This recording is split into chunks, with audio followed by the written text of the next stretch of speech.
நெல்லை மனோன்மணியம் பல்கலைக்கழக பட்டமளிப்பு விழாவில் ஆளுநரிடம் இருந்து பட்டம் வாங்க மறுத்து மாணவி அவரை அவமதிக்கும் வகையில் நடந்து கொண்டது ஏற்புடையது அல்ல என்று உயர்நீதிமன்ற மதுரை அமர்வு தெரிவித்துள்ளது.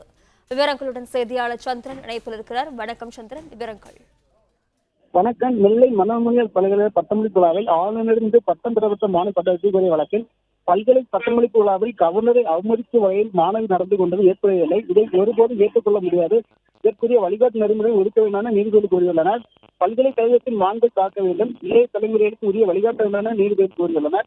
பல்கலைக்கழக விதியில் இதுபோன்று செயல்பட்ட மீது துணைவேந்தர் நடவடிக்கை எடுக்க அதிகாரம் உள்ளதா என மனுதாரரும் பல்கலைக்கழக வழக்கறிஞர் 13 தாக்கு என மதுரை அமர்வு கூறியுள்ளது.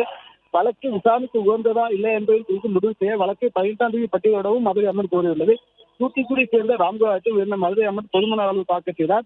அது நெல்லை மனோன்மணியம் சுந்தர் பல்கலைக்கழகத்தில் 32ஆம் பட்டமளிப்பு விழா 13/8/2020 நடந்தது. அந்த விழாவில் ஆளுநர் ஆறு வழங்க வேண்டிய பட்டத்தை ஜீன்ராஜன் பெற மறுத்து துணைவேந்தர் பெற்றுக் கொண்டார். பல்கலை சட்டப்படி வேந்தரே பல்கலையின் தலைவர், துணைவேந்தர், வேந்தர் இல்லாமல் மட்டுமே பட்டத்தை வழங்க முடியும். எனவே வேந்தரும் பட்டம் பெற மட்டும் சட்ட விதிமுறை 7 அந்த மாநில பட்டம் வழங்கும் போது அரங்கத்தில் செயல் சந்தித்து அரசியல் தெரிவித்தார். இது ஏற்கத்தக்க என பட்டத்தை கோரியிருந்தார். இந்த வழக்கு இன்று நீதிபதிகள் ஜெயச்சந்திரன், கே ராமகிருஷ்ணன் முன்பாக விசாரணைக்கு வந்தது. அப்பொழுது நீதிபதிகள் பல்கலை பட்டமளிப்பு விழாவில் கவர்னர் அவமதிக்கும் வகையில் மாணவி நடந்து கொண்டு ஏற்படையில்லை, இதை ஒருபோது ஏற்றுக்கொள்ள முடியாது என கருத்து தெரிவித்து இந்த வழக்கு விசாரணைக்கு உகந்த இல்லை என்பதற்கு பட்டியலிட 18ஆம் தேதிக்கு ஒத்திவைத்துள்ளனர். பிளே ஸ்டோர் மற்றும் ஆப் ஸ்டோரில் இருந்து பாலிமர் செயலியை QR கோடு மூலம் பதிவிறக்கம் செய்யுங்கள். செய்திகளை உடனுக்குடன் பெறுங்கள்.